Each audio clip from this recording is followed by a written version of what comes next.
मंदिर में पूजा के दौरान सुहानी भावुक होकर अपनी गलती के लिए माफी मांगती है और पहली बार पूरे मन से खाटू श्याम जी की पूजा करती है। तभी अचानक ऊपर से कुछ पुरानी तस्वीरें गिरने लगती हैं। उन तस्वीरों को देखकर वह बुरी तरह घबरा जाती है, क्योंकि उसे महसूस होता है कि ये सभी यादें उसी की हैं, लेकिन उसे अपना अतीत बिल्कुल याद नहीं आता। तस्वीरों में एक चेहरा स्टिकर से छिपा होता है और जैसे ही उसे हटाया जाता है, वह खुद को उस अनजान व्यक्ति के साथ देखकर हैरान रह जाती है।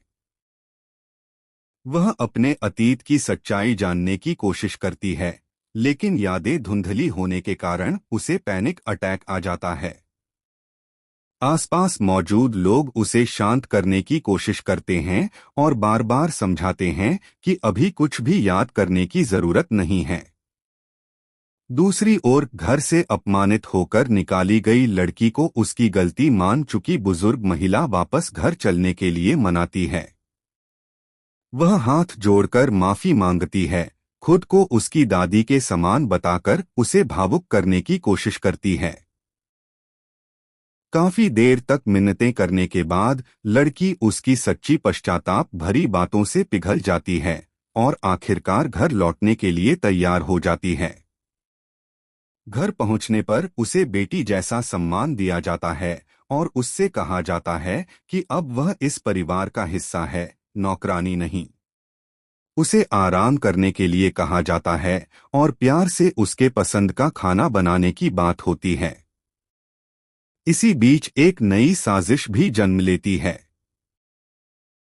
पलक की सास के हाथ एक चिट्ठी लगती है, जिसमें पता चलता है कि जिस लड़की को उन्होंने घर से निकाला था, वह करोड़पति अशोक प्रताप राठौर की बेटी है। यह पढ़कर साजिश रचने वाली महिला खुशी से भर उठती है और सोचती है कि अब वह इसी झूठ और लालच का फायदा उठाकर सबको अपने इशारों पर नचाएगी।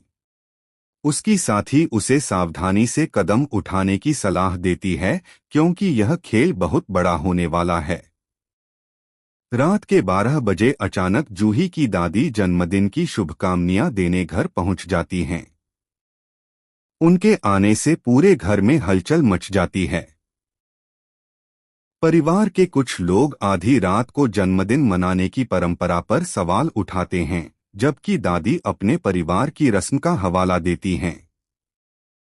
इस दौरान दादी की मुलाकात रचिता से होती है, लेकिन रचिता उन्हें पहचान नहीं पाती क्योंकि उसकी याददाश्त अब भी खोई हुई है।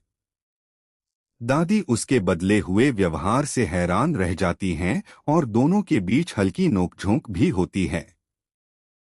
आखिर में दादी जूही को आशीर्वाद देकर वापस चली जाती हैं, लेकिन घर के लोग इस पूरी घटना से नाराज नजर आते हैं। अंत में रचिता और परिवार के लोग अगले दिन जूही का जन्मदिन मनाने की तैयारी करते हैं। सुहानी की बहन उससे आग्रह करती है कि इस बार वह भी उसके साथ मिलकर अपना जन्मदिन मनाए, क्योंकि बचपन से दोनों बहनें हमेशा साथ में जन्मदिन मनाती आई हैं। सुहानी अभी भी अपने अतीत की उलझनों में फंसी हुई है, लेकिन परिवार उसे प्यार और अपनापन देकर नई शुरुआत करने की कोशिश करता है। इसी भावुक मोड़ के साथ कहानी अगले बड़े रहस्य और नए ट्विस्ट की ओर बढ़ जाती है।